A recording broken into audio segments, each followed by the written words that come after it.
सध्या महाबळेश्वर पाचगणीमध्ये पर्यटकांची खूप मोठ्या प्रमाणात गर्दी आहे दिसते आपल्याला। शेवटचा शनिवार रविवार आहे वीकेंडमधला आणि या ठिकाणी मोठ्या प्रमाणात पर्यटक महाबळेश्वर पाचगणीमध्ये दाखल झालेले आहे। आपण सध्या महाबळेश्वरच्या या टोल नाक्यावर आहोत वेण्णा लेकच्या।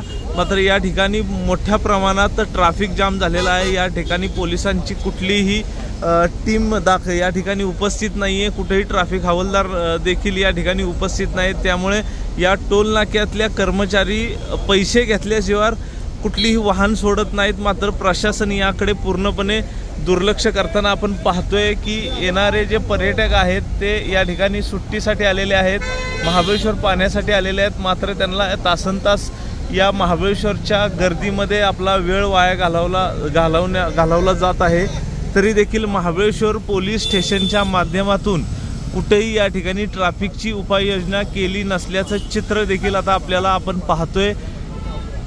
या ठिकाणी कुठेही पार्किंगची व्यवस्था व्यवस्थित केली जात नाही। सगळे जण येणारे ट्रॅफिकमध्ये बाजूला वाहने रस्त्याच्या कडेला लावून आपल्या मनाला येईल अशा पद्धतीने सगळे लोक थांबताना आपण पाहतोय। मात्र आता सध्या ज्या टोलनाक्यावर आपण आहोत त्या टोलनाक्यावर देखील वाहनं गर्दी झाल्यानंतर सोडली जात नाहीत।